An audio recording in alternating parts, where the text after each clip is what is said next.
ginto niyo ko ang aking dayangin. Oh Diyos, ay damdapin ang buong ayay ko, naway gamitin ito namang Ama. Wala nang iba pa ako'y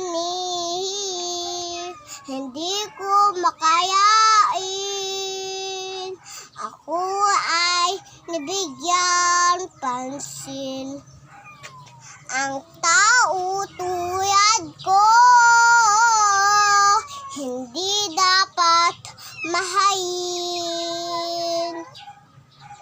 Ang tanging ayay ko sa'yo, aking Ama. Ang buong buhay ko, puso at kaluluwa, hindi na makayanan na pagkaloob. Mamahain hiyas ni ginto niyo ko